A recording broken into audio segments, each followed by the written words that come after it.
Everybody Hates Rand is a Wheel of Time podcast that will contain spoilers for all 14 books. So if you're anti-spoiler, pause this, read all 14 books, and come back. We'll be here, waiting.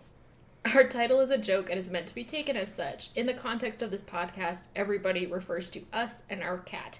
You are free to feel however you want about Rand, who is a fictional character. Don't DM us. The world is a mess, Dark One stretching out his hand.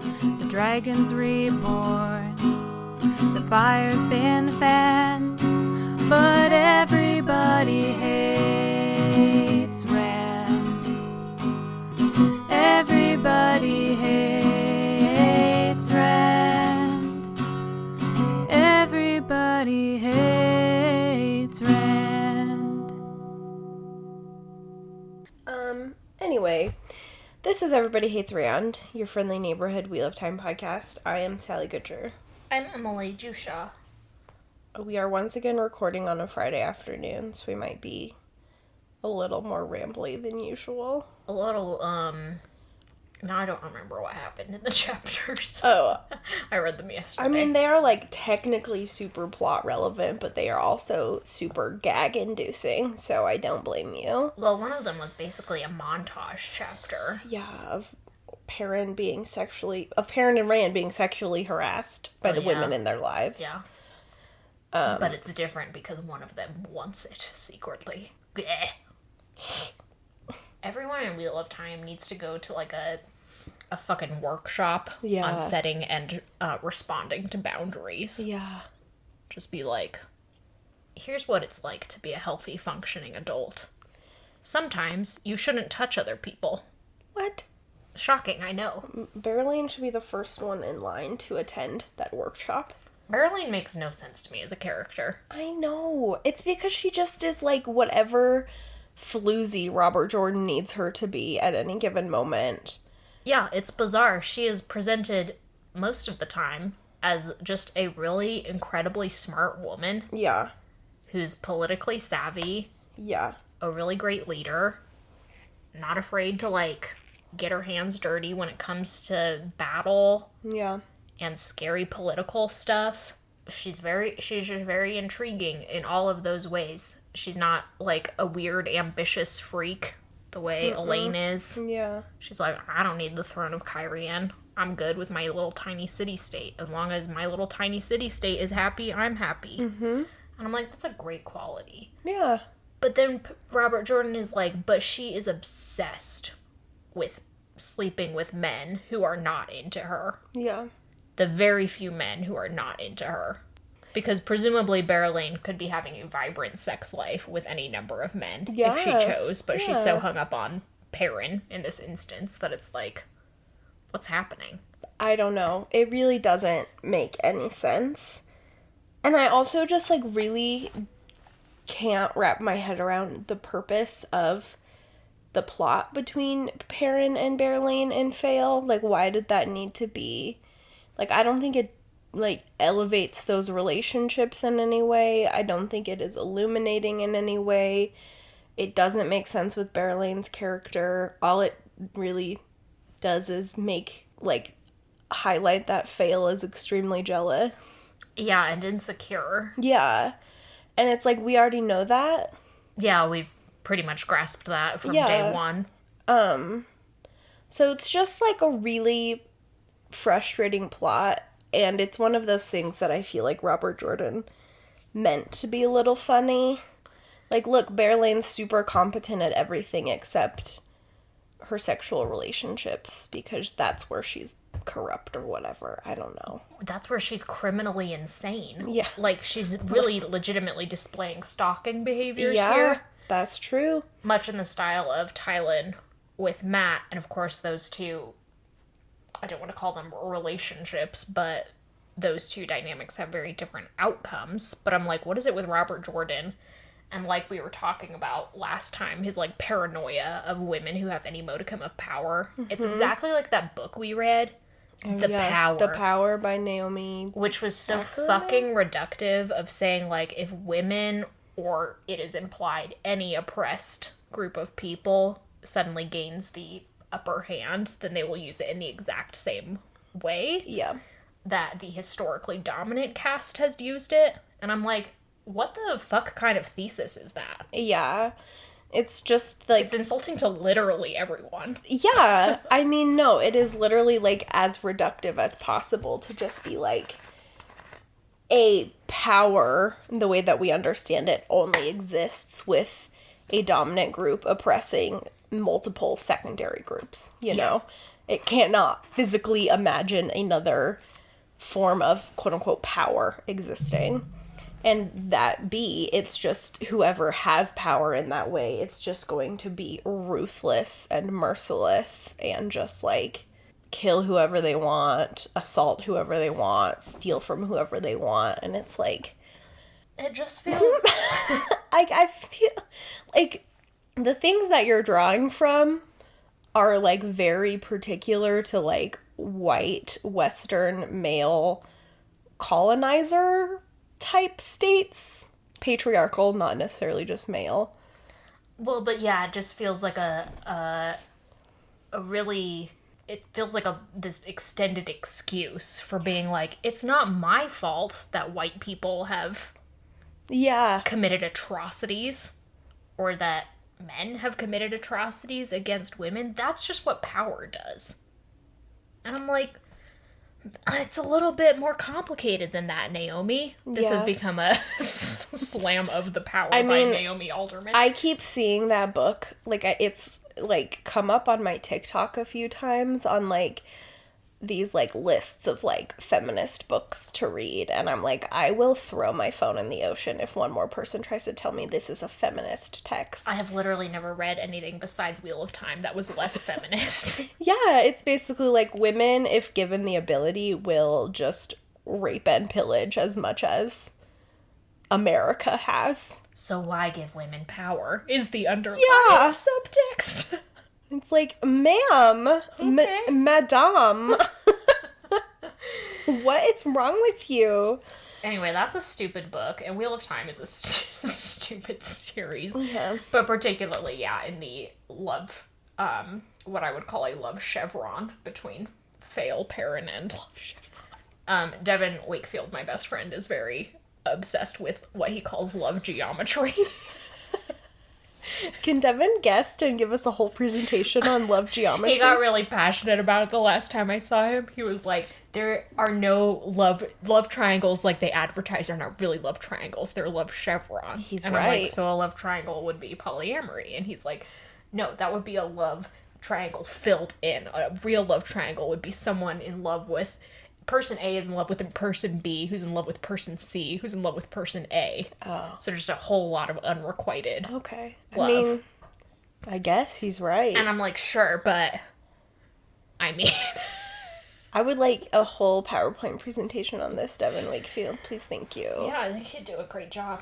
But I mean, I think the power is, relevant because ultimately I think the thesis of the Wheel of Time is very similar in that power, again, it's not a matriarchal world, but the most powerful people are the Aes Sedai, and they basically just function like every other group of corrupt politicians that we see in every HBO show. You know, Robert Jordan's basically just saying women will also do the same thing with power that men will do, so they shouldn't have power. So anyway, back to the love chevron. I gotta circle back to the beginning because I Oh, be able to sorry, keep it whatever. straight. No, I'm good. It's just confusing.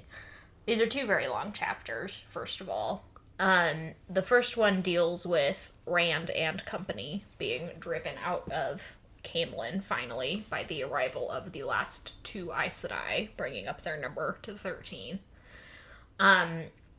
First, though, he and Perrin are, like, chatting in a courtyard or something, smoking their pipes. Smoking. Happy 420. And then Loyal arrives, and it's a very, cute, tender scene between the three of them, very briefly, before Rand is like, hey, Loyal, actually, I really need someone who could help me not just locate all of the waygates so I can have them guarded, but I need someone to talk to the Ogier who are guarding certain waygates to, get them on board, da-da-da-da-da. It's actually a very, like, Rand is, of course, being very selfish with how he uses his friends, but he is thinking specifically of Loyal in this scenario. He is, I think, concerned about the idea that Loyal, according to Loyal's mother and elder, whatever his name is, have been too far, has been away from the steading too far, too long, too far. Yeah, Rand's concerned about Loyal and is like, this is a task that will help him in the long run with his health. But Perrin's like, how dare you? Loyal's been here all of 10 minutes and you already want to, like, put him on the road again, just like you're trying to convince me to go to Tyr. You sent Matt off to face knows where. 100 Aes Sedai or whatever. What are you doing? And Rand's like, I'm doing what I have to do. Manpower. Disgusting. Anger, rage. And Loyal's like, can you both shut up? And also apologize to each other. Yeah. And hug. Everyone is going to sit on Loyal's lap. And we're going to have a sharing circle. It's like when did you ever fight with your siblings and your mom forced you to apologize to each other? Yeah. It's the fucking worst. Like, ugh, sorry. Sorry. What was that? What's that? Say it like you mean it. Sorry. Yeah, if I heard say it like you mean it once as a child. God. Triggered. But they're kind of like, sorry friend, whatever. Sorry, Perrin. I'm just an asshole. Yeah, Rand still obviously wants Perrin to go to Tyr, and Perrin's like, well, what about Min's viewing? And Rand's like, what about it? What about it, bud? Like, I don't give a shit. I'm sending you away. I don't care. Whatever. Then Min arrives, extremely breathless, because she has galloped all the way from the inn, and is like, a bunch of Aes Sedai are coming right now. 7 of them. Yeah. And Rand's like, oh no, that's bad. Because that's, not... I can't handle 7 Aes Sedai. And I'm the only one in this dang place who can channel. Mm-hmm. And he's like, alright, well, I'll go meet them, I guess. Can you, to Nandera, who's the maiden in charge now, he's like, could you go get Sulan, get my coat, and have some people go to the Great Hall, or whatever. And she's like, done and done. And he's like, fine, could you bring my horse in, then? Which I think is a kind of a sly reference to Caligula. Yeah. Who made his horse a senator. Oh, that's right. And she's like, I don't comprende. Yeah, and like Perrin and Loyal chuckle. Perrin and Loyal are like, ah. And she's like, our good friend Rand, always a jokester. She's like, is this about the water again? She's like, is this the water? Is there a horse in the water now? Is this a comeback or circling around? She's just like muttering to herself the entire time. She's like, I don't understand this man. That makes 2 of us. Yeah, seriously. But Rand goes to the, like, throne room and sits down. There's a whole big assembly of ale there, which, to be fair, in a bet between Rand and 500 ale versus 7 Aes Sedai, I'd bet on the ale. Yeah, seriously. Because Aes Sedai, all you need is 1 stab. It's true. Ale, you need, like, 500 stabs. Yeah, they'll just keep fighting. Yeah. It's like the difference between... It's like difference in HP, between the wizard class and fucking barbarian when you classes. start at the beginning of your D&D campaign, you have 6 HP points, 6 health points. And then later you're like, how did I ever make it? How did I function? Yeah. You did it. You fainted every 3 hours. I'm like, this is criminal. I was literally a newborn babe with a sword. But a babe. Wandering around fighting wolves or whatever. The Aes Sedai arrive... briefly heralded by, like, that main housekeeper lady who's like, 7 Aes Sedai are here, and then they storm in. She's like, goodbye, and leaves. And they come in and are like, we're gonna do Big Gandalf Magic.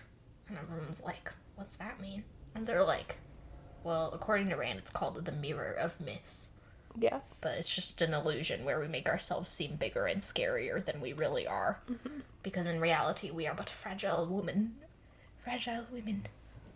with the complexions of newborn babes. If the men find out we can shapeshift, they're going to tell the church. They're like, we have to be intimidating by being big.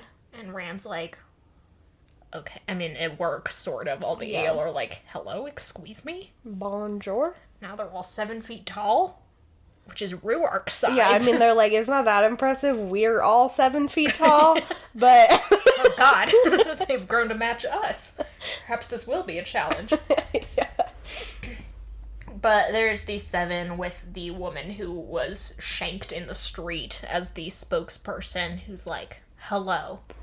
We are no longer going to be abiding by your rules because it is clear that you do not respect Aes Sedai. So, that's that. We're gonna come and go as we please. Here are our rules. You meanie. Yeah, this is their assembly against bullying. That is just bullying. And Rand's like, it takes a bully to know a bully, Yeah. ladies. We're all bullies here. Hashtag all bullies. Bully lives matter. That's basically what Blue Lives Matter means. Yeah, it is. It's the height of what Robert Jordan thinks is dramatic irony. Yeah. But the thing about dramatic irony is that it only functions if people are acting like normal human beings with reasoning skills and brains. Oedipus Rex works as an example of dramatic irony because the characters in Oedipus Rex, while doing things a little bit exaggeratedly, are essentially acting in ways that make sense for normal human people. Oedipus kills a guy because he's been insulted, you know, or whatever happens with his dad. Yeah. Yeah, that's what it is. He There's gets not some, insulted. like, elaborate misunderstanding. His dad was genuinely a dick to him, not knowing that it was his son. There was a fight, he killed him. Yeah. He marries his mother, not knowing she's his mother, because he met a hot lady. Well, yeah, and also, like, she's in, like, the ancient Greek city-state structure. She was married to the old king, so she's still a very important woman in the city-state. And Oedipus becoming the new king is like, yeah, she's great, and she's also powerful. This is a good match. Yeah, politically. Yeah, it's not just like... This is a good match, and of course we're going to have children together because we want to propagate the bloodline. Yeah. Like, No. again, it's not just an elaborate thing where he's like, I will marry this random lady. Yeah, but here in Wheel of Time, we're operating on sitcom logic, where no one just comes out and says, okay, well, here's what I mean. Here's what I mean. Here's what I am referring to. Here is what has changed for me. Yeah. They're just sort of overreacting. Tybalt is just sort of climbing on the printer. Tybalt went from hating the printer to being, like, Maybe that's my lover. obsessed with the printer, and every time I print something, he tries to stick his paw into the printing drawer, like where the paper is coming out, and I have to stop him before he ends up, I don't know, getting his foot torn off. The printer, in fairness, the printer is the only thing in the house that makes approximately Tybalt-esque noises. Papa? So he's like, this is a romanceable NPC in Tybalt's universe.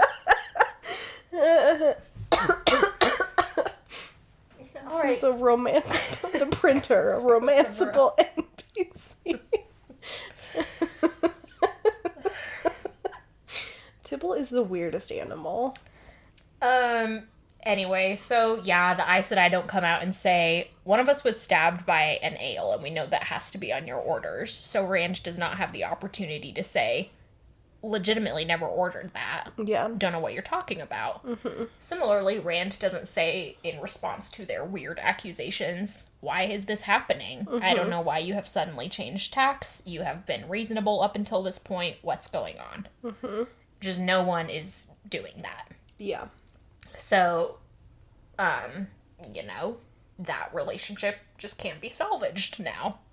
Yeah, like, everyone, particularly, like, in the Aes Sedai versus the rest of the world battle, is just, like, always presuming an insult has already happened against them, Yeah.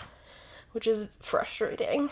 So that happens, and then Min, who has, like, watched secretly to see if she could see anything, goes back to the inn to try and find out what happened, because she at least has a brain to be like, Something's going on. Something's going on, but she doesn't find out because she gets to the inn and is chatting with her warder informant, who just sort of says some weird, ambiguous shit about how the Dragon Reborn needs to show some respect, which is exactly what the Aes Sedai said, so who knows. When two unfamiliar Aes Sedai walk in, their names are Kiruna And Bera?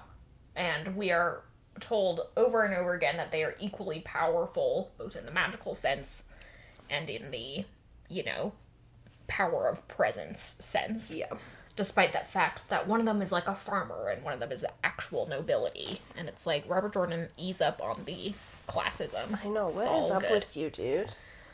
But Min's like, oh shit, that's 13 Aes Sedai, so she, and these two women, the snippet of conversation she overhears is them being very like, that dang Dragon Reborn, he's such a nuisance, we need to put him in line. Mm-hmm.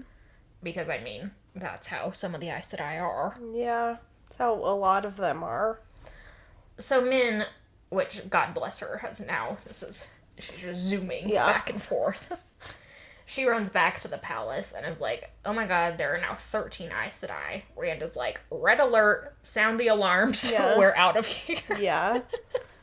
He's like, everyone assemble in Perrin and Fail's room. If you see Perrin and Fail, tell them to go to their rooms. It's hilarious because they show up and Perrin and Fail are there, of course, and are like, what the? Yeah, there's also like 500 maidens in the hallway. Loyal's there, Gaul's there. Yeah, Perrin's, they're basically with their hangouts. This is their version of the Friends gang. Yeah. We've got Perrin with Gaul and Loyal, his best friends. Yeah. Oh, there was a cute aside. He was like, Gaul has corrupted Loyal. He's teaching him how to gamble on horses. And I'm like, love their friendship. Why can't I see this? They're so cute. Yeah. And Fail's hanging out with Bane and Chiad, and they're all just, doing domestic things. Yeah. Rand barges in and is like, we're going to Caemlyn, people. And they're like, okay.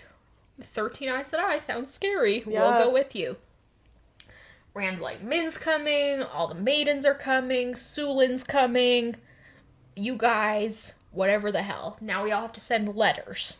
Yeah. They spend like an hour, Loyal leaves, comes back with his fucking backpack and is like, I'm good to go. And Rand's like, oh, you didn't need to move that fast because we're now going to spend 2 hours writing letters.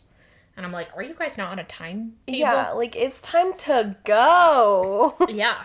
You can leave verbal messages with Bashir or something. Yeah, you can also, because teleportation exists, you can send back messages pretty quickly. But whatever. Robert Jordan can't commit to his teleportation magic. So they all write letters. Perrin sends one to the Two Rivers guys and is like, we're going to Caemlyn, catch up when you can. Yeah. Fail's like, hi mom, hi dad, I'm going to Caemlyn with Dragon Reborn. Goodbye.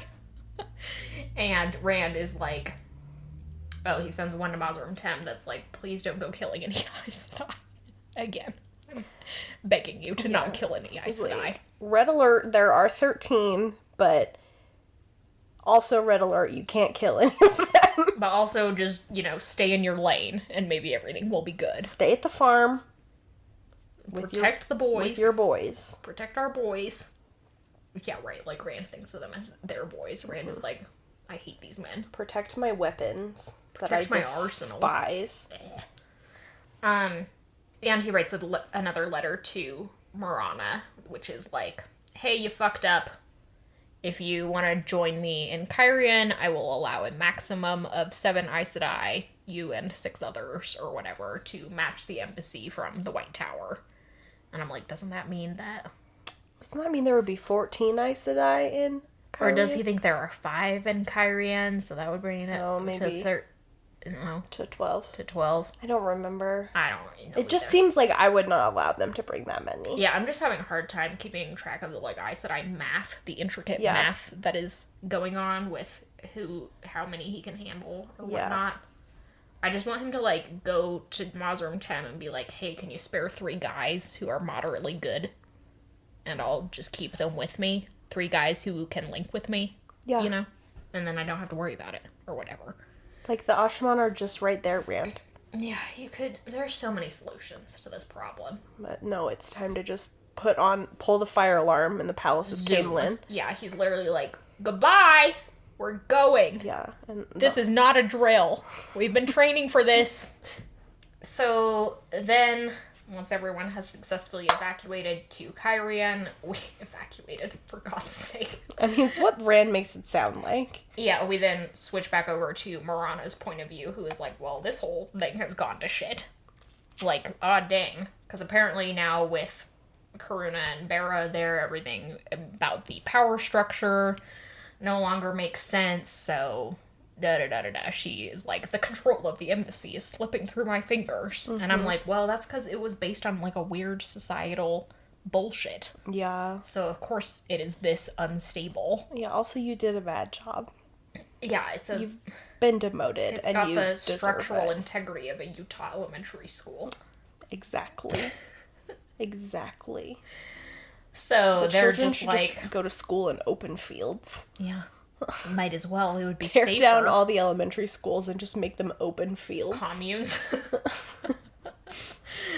So the Aes Sedai decide on their 7, I think, that they're going to send to Caemlyn. The others they send to escort the Two Rivers girls who are still hanging around in the city back to Salidar, which I assume there's going to be an awkward moment where they get to Salidar and realize it has been vacated and they're going to have to catch up. But the people going to Caemlyn, include Karuna and Bera, Morana herself, Varen, Alana, I'm pretty sure Sayanid and Masarigo, and I want to say there's like another name dropped, so I don't even know if they're following Rand's rules, but whatever.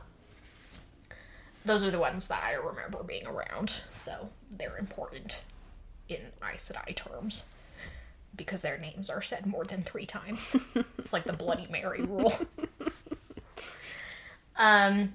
We then flip over to the Caemlyn montage, where we're informed that after making the gateway, Rand basically fainted like a Victorian lady who'd been overburdened by all the excitement. Yeah.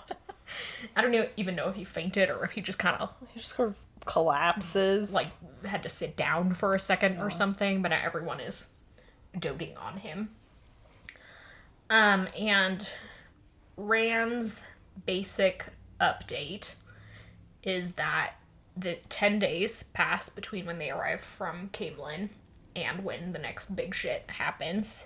In that time, he mostly hangs out with men, which we've already mentioned, the sexual harassment. Rand does tell us that at one point he resorts to begging her to stop, thinking, well, that's her game, you know? She said she'd make me beg. Mm-hmm. But even then, she's like, nope. And he's like, cool, I don't know what's going on. But he also talks a great deal about how comfortable it is being with men and how much he enjoys her being around and how much she soothes him, which it's like, it's never a sign of a healthy man when he is like, I need this particular woman around to soothe my violent tendencies. Yeah. Like, that's some weird werewolf shit going on. But in Wheel of Time terms, it's about as romantic as it gets. That he's like, well, at least I'm more at peace with my general angst when Min is around. And it's like, okay, whatever. I'm just gonna skim right over that. Rand, work on your relationship with yourself. Go to a therapist. Yeah. Please, I'm begging you. He spends time... He does go to the little Caemlyn school that he visited at the beginning of this book. He talks to that guy again, the little bookish man who can't focus for very long because Min's there and he keeps getting distracted by her. He sends Rand a note later that's like, I've had some thoughts. He says something about to build something new, you've got to clear away the rubble. And we know that Rand has been asking him about the seals to the Dark One's prison. So, you know, this train of thought is going to lead to Rand thinking, in order to restructure the prison, I will need to break all the seals. Mm-hmm. So, foreshadowing there, I guess. Rand also spends... Oh, but then he goes fishing. He's like, goodbye, I've gone fishing. Like, literally, gone fishing. Yeah. And Rand's like, but I need to talk to you about the important seals on the Dark One's prison. Nope, I have gone fishing. I don't even know if he's actually gone fishing or if at this point he's been murdered. Because I do know that this guy gets murdered at some point. That's Rand talks about meeting with the various Kyrianan nobility. He arranges for, like, Min to be able to watch through a crack in the door or whatever so she can see viewings. Her viewings are all incredibly grim. She's like, that woman's gonna die by hanging. That person's gonna die by a gruesome death in battle. Blah, blah. Like, they're all gonna die, essentially. And Rand's like, great. I mean, I don't like any of them, so that's fine, I guess, but neat. Yeah. Well, I mean, they are so grim. She's like, this lady's face is all covered in blood every time I see her, and it's like, ew. Yeah, would not like that. It's like when she walked into the White Tower right before the Papal Schism and was like, everyone's fucked. Yeah. Yikes. Horrifying. At one point, she's also with Rand all the time when, like, Aes Sedai come to visit, or when Berelain comes to visit. Which Rand has to be like, Berelain, get your job done. Ruark says you're slacking off or something. And I'm like, what is up with the I don't know if it's supposed to be, like, an implied thing that Berelain, like, made a pass at Ruark or something. Yeah, their relationship is hard for me to figure out. Yeah, the inconsistencies with Berelain's character we've kind of already referenced, but really this whole thing is, like, who is Berelain? Because according to Robert Jordan, she's 6 different women. She might as well be the twins in the Prestige, you know? Christian Bale. Sorry if that's a spoiler. If you somehow haven't seen the Prestige. I haven't seen the Prestige, but I know that's what happens. Okay, well, twins is the thing. There's also a cloning machine, so... What the fuck? Okay. Yeah, we should watch it Maybe sometime. that's what's happening. I'll watch the Prestige. We can watch it tonight. It's pretty wild. Maybe Berelain's being cloned. That would be funny. And there's like 8 Berelains. Just running around. And that's why everyone's like, what? What's happening with her? One of them's just always off flirting. One of them's off with Perrin. One of them's off running the country. Yeah. Whatever. Another one's bothering Rand. Min at some point during all this, Rand talks about how she'll, like, pick up a book to look like she's doing something other than sexually harassing him. But at one point she picks up a book and actually, like, gets into it. Which just sort of leads to this weird subplot in Min's character where she's actually doing, like, research library and shit to help Rand. Yeah. And, like, find out what he needs to do. Which is just like, okay. Doesn't go too many places. Just gonna put that out there. But Robert Jordan clearly was like, maybe Min is becoming too much of a floozy. So I need to prove that she's literate. I need to prove that she can read. That's it. You already have one floozy. Berelain. Rand is working out. He talks about working out with either Ruark or Gaul, which is the funniest thing ever, and he specifically references that they try to kick each other's heads. Yeah. And I'm like, ale fighting is so funny. I know. But also, we never see Rand kick anyone's head, and I'm pretty upset about that. Maybe he can't kick anyone's head. Maybe he never learned how, because Gaul and Ruark are just kicking him does it all in the the time. head. Gaul's like, I love this. I get off on this. I mean, how could you not? Overall, Rand says it's a happy little 10 days. Yeah. He isn't being harassed by the Aes Sedai, like, every 3 days or whatever. The White Tower Embassy sends a polite note that's like, hey, we're still here. Do you want us to visit? And he's just like, no. And they're like, okay. They're like, hey, bye. Yeah. Like, they get it. If you're gonna manipulate someone, you've got to be nice about it. Or whatever. Perrin, meanwhile, is having a hellish time. I know. Because Berelain is being so fucking weird, and so is Fael. Yeah. And this whole situation is meant to put Perrin in this, like, victim situation. Because Perrin is, of course, acting the way a good, husband should, more or less, if a woman keeps making passes at him. Obviously, it's not in Perrin's purview to get a restraining order. Yeah. Although I would say he could, like, go to someone about it and be like, this is legitimately becoming a problem. Is this woman getting any work done? Yeah. She's too busy hanging around outside my door. Yeah, literally, he's like, she stands in front of the door to my bedroom, like, half the night. Yeah. What a creep. So creepy. But he's done everything in his power to get it to stop, including blatantly telling her to stop. And Fael, the one person who should be his ally, is not. She is being angry at him for reasons he doesn't understand. Well, she's being angry at him for no reason, except she's, like, mad with jealousy. It makes no sense, because whenever we get Fael's points of view, she seems perfectly cognizant of the fact that Perrin has not and will not cheat on her. Yeah. She's like, I don't believe that Perrin would be unfaithful. Yeah. And I'm like, is she an unreliable narrator, or is she angry because Perrin's not reacting to the situation in the way a good Saldean man would? Oh, that's true. I always forget that aspect of their relationship. Yeah, like, Perrin is very tentative and apologetic about the whole situation to Fael, which again, in our, like, I don't know, Westerner point of view about it is kind of what a guy would normally do. Yeah. But Fael's set up in this, like, othering situation where men are supposed to throw their women on the beds and claim them, or whatever the hell, to prove that they're in love. She want Perrin to murder Berelain? Like, I don't know. Does she want Perrin to be like, hey, will you assassinate Berelain? Yeah. Does she want him to make passionate love to her to prove that she and she alone ignites the spark of his arousal? That got romantic. I should You should. Romance. You should write romance novels. Gross. I feel gross. So, like, I don't even understand why Fael's acting the way she does, and I don't even know if Robert Jordan understands why she's acting the way she does. Yeah. It's absurd. It is absurd. It's just like a circus. Send in the clowns. And of course, it's frustrating because this is just going to go on and on and on for the next 6 or 7 books. Mm-hmm. So, great. We have that to look forward to. At the end of the chapter, we switch back over to Rand, basically as he tells us, okay, I've put the Aes Sedai off for 10 days. I'll finally take them up on their offer. And is like, come on down. And basically, you know, the ominous music starts playing. Because we all know. Oh, he does also mention that he, like, wrote saying, hey, will you have Gawain come and talk to me? Oh, yeah.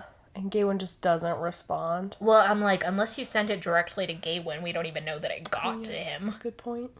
Not that I believe Gawain would have come and visited Rand.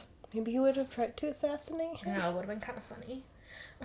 Then Rand would have to hang him or something. Sorry, Elaine. Sorry, I killed your brother. He tried to kill me. But Rand is like, oh, dang, I liked Gawain the one time I talked to him, and accurately assumes that Gawain believes that Rand killed his mother. Yeah. But then makes no further efforts to be like, here's a letter directly to Gawain, being like, hi, I didn't kill your mom. I'm sorry that is a rumor that has happened. Here's what actually happened. Yeah. I think Robin killed your mom. If you don't believe me, here are my witnesses. Whatever, you know? Yeah. Like, you could make an effort here, but Rand is like, he just wouldn't believe anything I said to him. And I'm like, I mean, yeah, he wouldn't, the Gawain that Robert Jordan has rendered, but an accurate, reasonable person would. Yeah, or you could at least try, you know? Like, that is, like, the decent thing to do in general, but, like, you're in love with his sister. Yeah, it's gonna be an awkward fucking wedding if her brother is like, you killed our mother. Yeah, and, like, you also should try and make, like, ally, like, of, I don't know, the first sword of Andor, or whatever the fuck his title is. I don't know, it's just ridiculous. But again, no one acts like human beings. So, yeah, Rand is like, bring on the Aes Sedai. Send in the clowns. And those are those 2 chapters. They are all clowns. Yeah. How's that bath, Tybalt? The next chapter is very short. It involves Rand getting kidnapped. Then we get our last point of view. Not just, it's like a long, you know, one of those chapters made of mini snippets. And we'll get the last we hear from Matt, Nynaeve, Elaine, and Edwene for the rest of the book. Mm-hmm. So that's what's on the horizon. And we have now covered what is in the past. So, all done. Thanks for listening. My voice cracked quite a bit there. Thanks for listening. Thanks to Glenna Mackenzie for our theme song. Thank you to our patrons on God. do it every time. It's hard. Thanks to our patrons on Patreon and our followers on social media, and anyone who has left a nice review of the podcast. Yeah. That was nice of you. That was nice of you. What's that one that's like our Twitter header? Oh, a very good podcast. A very good podcast. Yeah, guys, it takes so little effort to leave a nice review. Yeah. A very good podcast. I love that review. 4 words. It says it all. It's so funny. I don't need specifics. I just want you to say good. Good, or yeah, good job. Thumbs up emoji. Yeah. Your favorite emoji. If you're satisfied with the content, that is. Yeah. If you don't like it, don't leave a review. Yeah, that'll skew the statistics. Yeah, a very good podcast was the funniest review of all time. But that's that. Do you have anything to add? No. Okay, great. Do you have a sign-off? I'm thinking. We watched the world's most upsetting anime this week. Title redacted, even though we've probably said it in other podcasts, because I don't want to spoil it for you.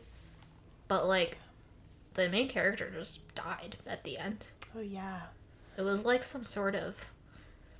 It was extremely upsetting, and I haven't seen Emily that angry in a really long time, which was upsetting in its own way, just because I felt bad.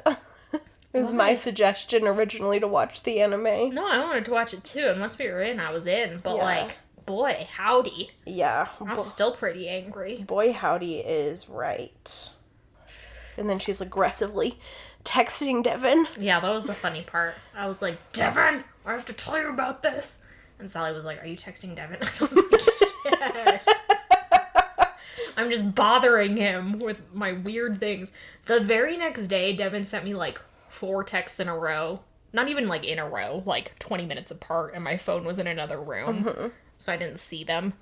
But then he sent a text that was like, I promise I'm not needy. I just have a lot of things to say right now about different things. And I was like, I'm the one who sent you a fucking diatribe about an anime that you will never watch. We all have our little issues, okay? Yeah. I think it's very sweet that Devin will listen to you talk about anime. Whenever I try and talk about anime with my friends, I get super nervous. Oh, I'm sorry. That they're like, you are a freak, and we don't want to listen to this. But that might just be me, my own insecurity. I wouldn't do it to anyone other than Devin, probably. Yeah. It's only because it's an unequal relationship of us just sort of saying weird things to each other. Yeah, equal opportunity ranting. Yeah. Yeah, that's true. A lot of Devin and mine's relationship is built on I think that's great. Okay, that was world's weirdest sign-off, but it was in there somewhere. Thanks for listening, y'all. Bye-bye. Bye-bye.